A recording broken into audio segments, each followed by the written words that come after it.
삼미수님 성경 특강 시즌 4입니다. 57강 이제 드디어 팥죽으로 장자권을 빼앗은 야곱과 에사우가 아주 그 긴장감이 대단하죠. 야곱과 에사우, 야곱이 에사우를 만날 준비를 하는 장면 공부해 나가도록 하겠습니다. 야곱도 길을 떠났다. 그는 도중에 하느님의 천사들과 마주쳤다. 야곱은 그들을 보고 이곳은 하느님의 진영이군 하면서 그곳의 이름을 마나하임이라 하였다. 마나하임이라는 것은 양진영이라는 뜻입니다.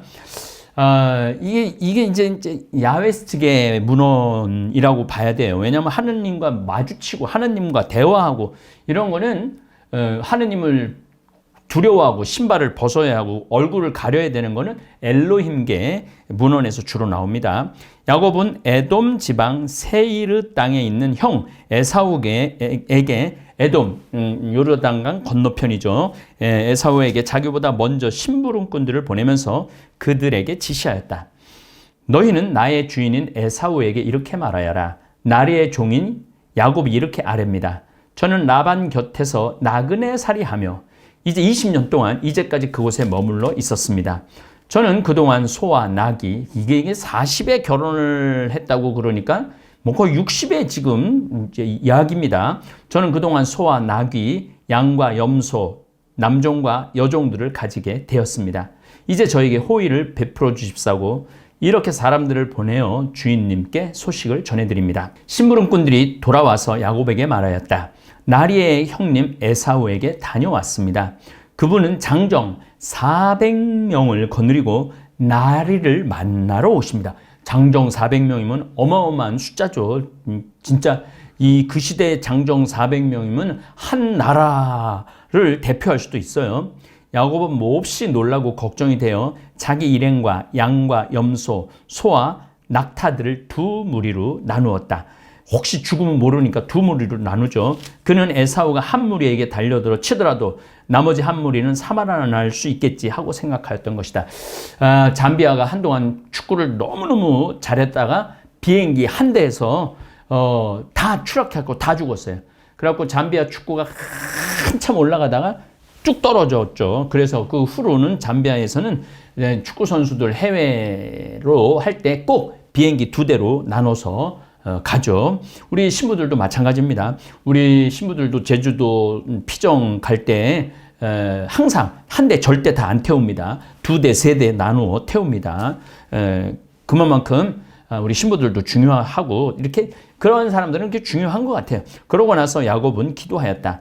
저의 아버지 아브라함의 하느님, 저의 아버지 이삭의 하느님, 너의 고향으로 너의 친족에게 돌아가거라. 내가 너에게 잘해주겠다 하고 저에게 약속하신 주님, 당신 종에게 베푸신 그 모든 자애와 신의가 저에게는 과분합니다. 사실 저는 지팡이 하나만 짚고 이 요르단 강을 건넜습니다. 이제 야곱은 형 에사우가 자기를 죽이려고 그러는 걸 알고 엄마 레베카가 라반한테 가라고 그러죠. 제 형의 손에서 에사우의 손에서 부디 저를 구해 주십시오. 그가 들이닥쳐 어미 자식할 것 없이 저희 모두를 치지는 않을까 저는 두렵습니다. 당신께서는 내가 너에게 잘해주고 내 후손을 너무 많아 셀 수 없는 바다의 모래처럼 만들어주겠다 하고 말씀하셨습니다. 그날 밤 야곱은 그곳에서 밤을 지냈다. 그런 다음 그는 자기가 가진 것 가운데 자기의 형 에사우에게 줄 선물을 골라내었다. 야곱이 상술이 대단했던 거죠. 그래서 제가 야곱과 유대인의 상술이라는 주제로 강의를 했던 거예요. 암연소 200마리와 순염소 20마리, 암양 200마리와 순양 20마리, 어미 낙타 30마리와 이게 낙타 30마리면은 어마어마하게 많은 양입니다. 레베카를 데리러 갔을 때 아브라함이 내준 낙타가 10마리입니다. 오늘은 낙타 공부할 겁니다. 30마리와 거기에 딸린 새끼들, 암소 40마리와 항소 10마리, 어마어마한 재산을 지금 내놓은 거예요. 암낙이 20마리와 순낙이 10마리였다. 야곱은 이것들을 종들의 손에 한 떼씩 따로 넘기면서 나보다 앞서가되 때와 때 사이에 거리를 두어라 하고 종들에게 일렀다. 그리고 맨 앞에 선 종에게 지시하였다. 나의 형 에사우가 너를 만나 너는 네 집 사람이냐? 어디로 가느냐? 내 앞에 있는 것들은 누구의 것이냐? 하고 묻거든. 이렇게 대답하여라. 이것들은 나리의 종 야곱의 것인데 주인이신 에사우께 보내는 선물입니다. 야곱도 저희 뒤에 오고 있습니다. 철저하게 계산을 한 거죠. 한 무리로 가면 한순간에 다 몰살당할 거를 계산을 하고 때와 때를 가축대를 띄어서 보낸 거죠. 그리고 야곱은 맨 뒤에 가는 거죠. 야곱은 둘째와 셋째 종에게도 그리고 가축대를 뒤따라가는 자들에게도 지시하였다. 너희도 에사우를 만나거든 그렇게 말해야 한다. 그리고 나리의 종 야곱도 저희 뒤에 오고 있습니다 하고 말해야 한다. 야곱은 선물을 먼저 보내어 형의 마음을 풀어야지. 그런 다음 그를 보게 되면 그가 나를 좋게 받아들일지도 모르지 하고 생각하였던 것이다. 이렇게 해서 야곱은 선물을 앞서 보내고 자신은 그날 밤 야영지에서 지냈다. 야곱이 하느님과 씨름하다. 이거 아주 중요한 구절입니다. 바로 그날 밤 야곱은 일어나 두 아내와 두 여종과 11 아들을 데리고 야복 건널목을 건넜다. 야곱은 이렇게 그들을 이끌어 내를 건네 보낸 다음 자기에게 딸린 모든 것도 건네 보냈다. 그러나 야곱은 혼자 남아 있었다. 요르단강을 건너야지 에돔으로 갈 수 있거든요. 혼자 남아 있었다. 그런데 어떤 사람이 나타나 동이 틀 때까지 야곱과 씨름을 하였다. 그는 야곱을 이길 수 없다는 것을 알고 야곱의 엉덩이 뼈를 쳤다. 그래서 야곱은 그와 씨름을 하다 엉덩이 뼈를 다치게 되었다. 그가 동이 트려고 하니 나를 놓아다오 하고 말하였지만 야곱은 저에게 축복해 주시지 않으면 놓아드리지 않겠습니다 하고 대답하였다.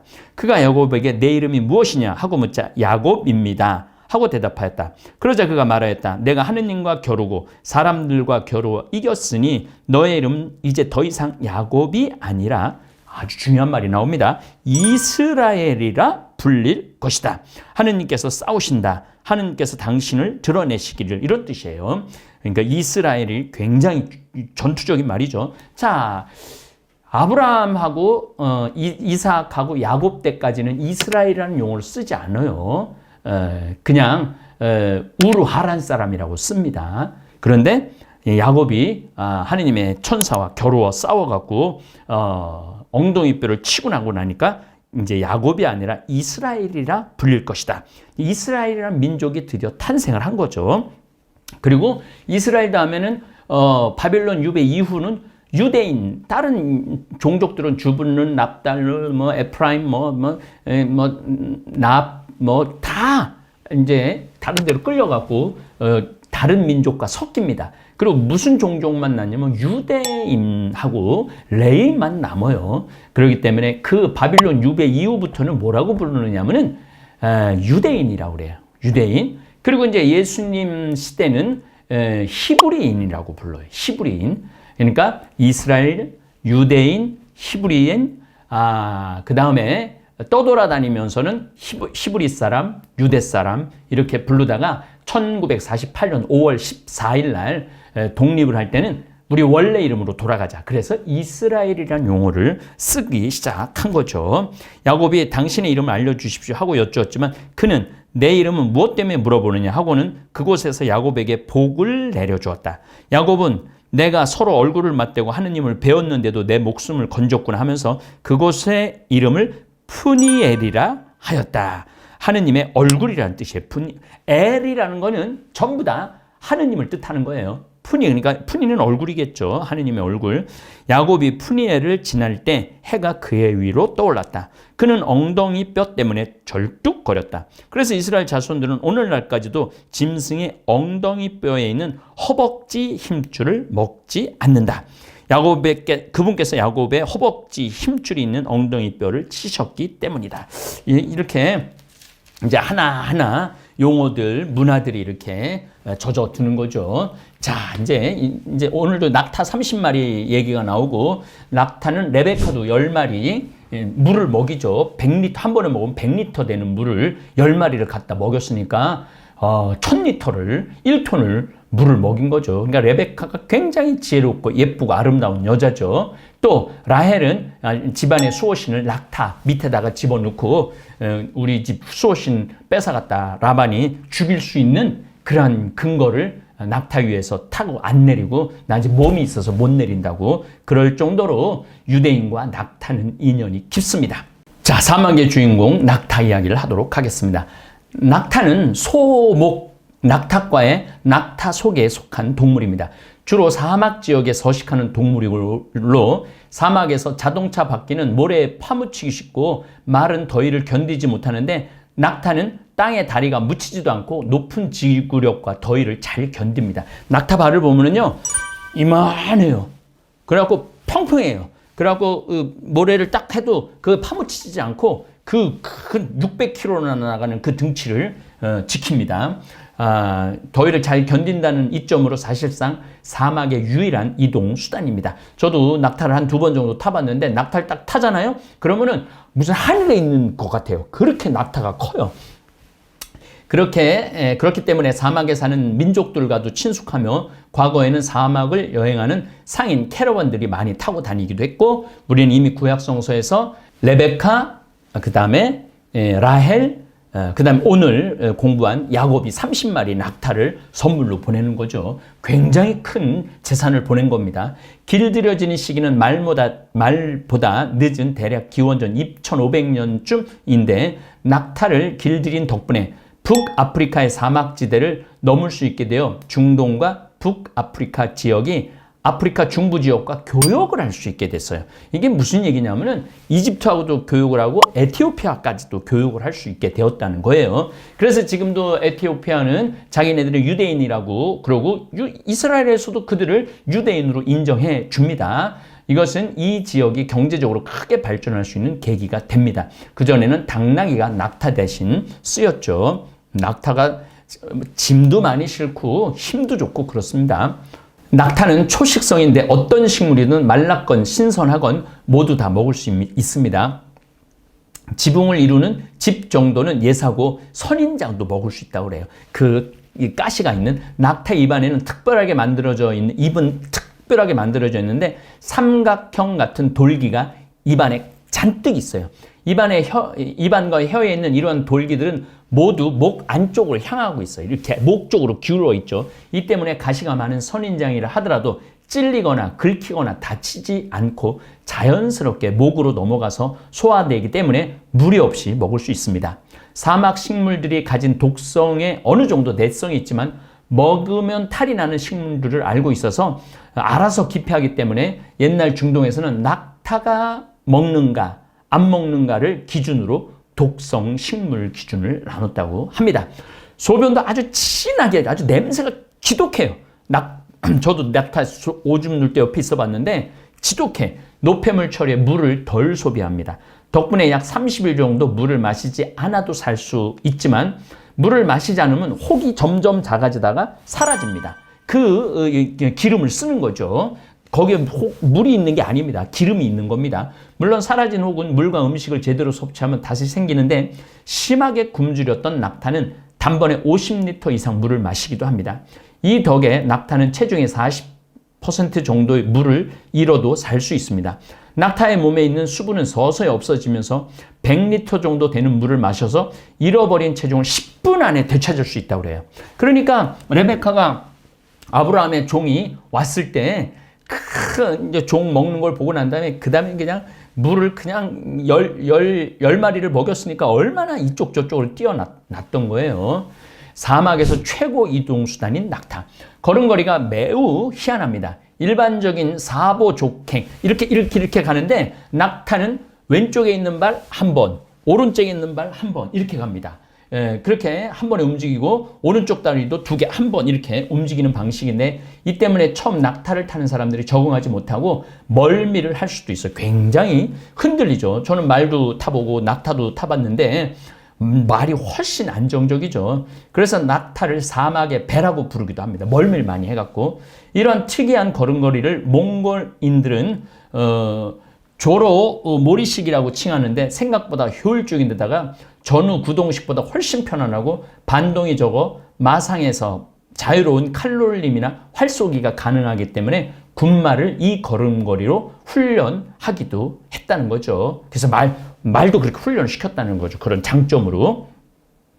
이게 특이해요. 고려시대에는 우리나라에서도 군말을 기르는 목장에서 말과 함께 사육되었던 것으로 보이는데 그 증거로 고려사의 전국의 목장에 가을과 겨울에 낙타에게 먹여야 할 사료의 양과 봄과 여름에 먹여야 할 사료의 양을 정한 지침을 내린 기록이 있습니다. 그러니까 우리도 그렇게 교류가 많았다는 거죠. 신라의 해초스님이 그 왕호 천축 국전을 쓴 그러니까 그 인도 5개 나라를 다 도른 그런 만큼 교류가 있었으니까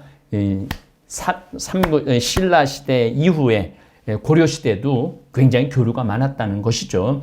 조선에 들어와서 문을 걸어 잠근 거죠. 조선에 와서 왕이라는 이 사람 때문에 모든 문을 걸어 잠근 거죠. 그러니까 한 사람한테 권력이 집중되는 건 결코 좋은 게 아니에요. 지금 미얀마 군 쿠데타가 일어났는데 미얀마가 참 잘 사는 나라였거든. 아시아에서 제일 잘 사는 나라였을 거예요. 그런데 50년 동안 군부가 독재를 하는 바람에 이 국민소득이 1200달러, 한 달에 10만 원, 12만 원 버는 가난한 나라로 된 거죠. 고려에서 사육하던 낙타가 단복 낙타인지 쌍복 낙타인지 혹이 하나 있는 건지 2개 있는 건지 알 수 없으나 지리상 상대적으로 가까운 지역에 사는 몽고 쪽에 쌍복 낙타가 많았거든요. 가능성이 더 높다 이런 얘기입니다. 낙타는 인간과 필적하는 수준의 굉장한 장거리 이동 능력을 가지고 있죠. 인간이 생존할 수 있었던 그 근본적인 이유는 띠을 띠고 달리기를 하고 장거리 이동할 수 있었기 때문에 사냥을 할 수 있었던 거죠. 몇백 킬로미터를 무리 없이 이동할 정도입니다. 한 번은 말과 176km 거리 이동하는 장거리 경주를 시켰는데 여기서 말이 가까스로 이깁니다. 이 낙타는 천천히 가는 것 같아도 이 다리가 길기 때문에 엄청 속력이 빠릅니다. 그런데 말은 다음날 죽어버렸고 낙타는 멀쩡하게 살아갈 수 있었다는 거죠.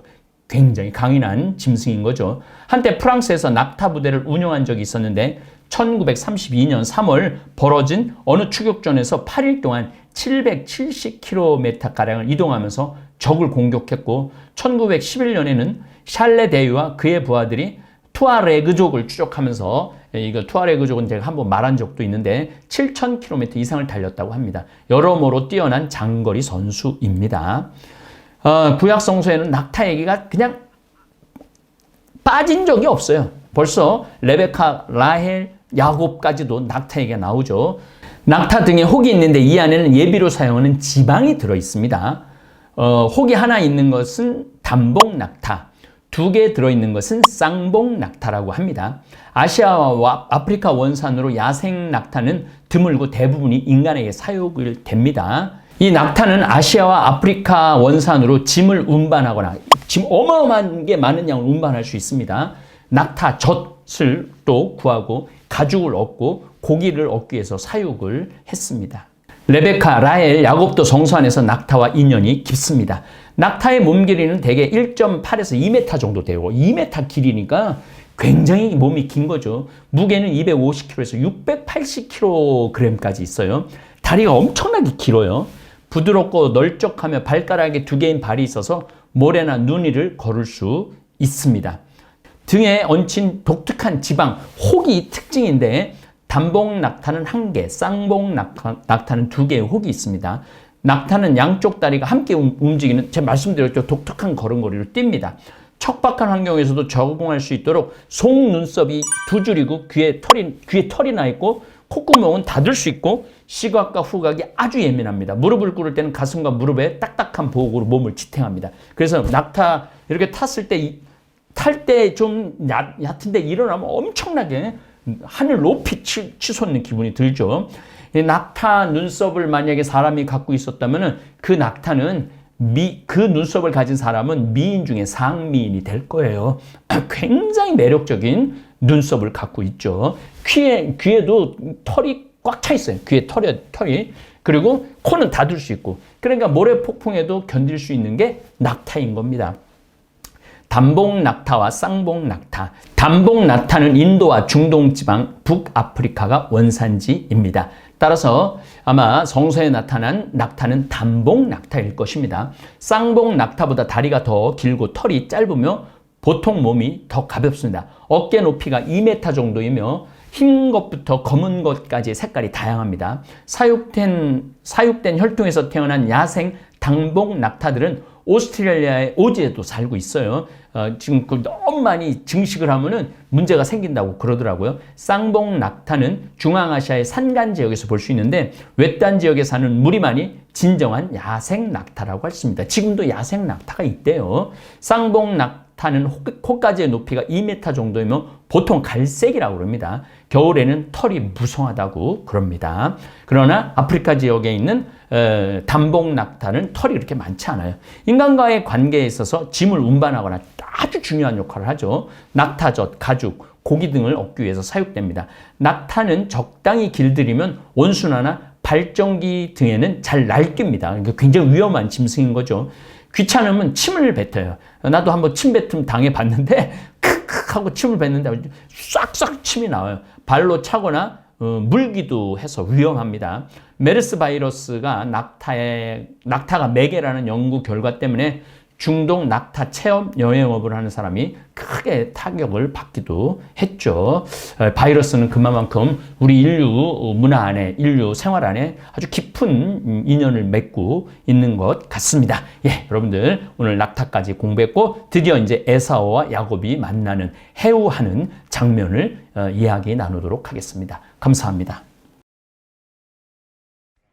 너무나도 고소해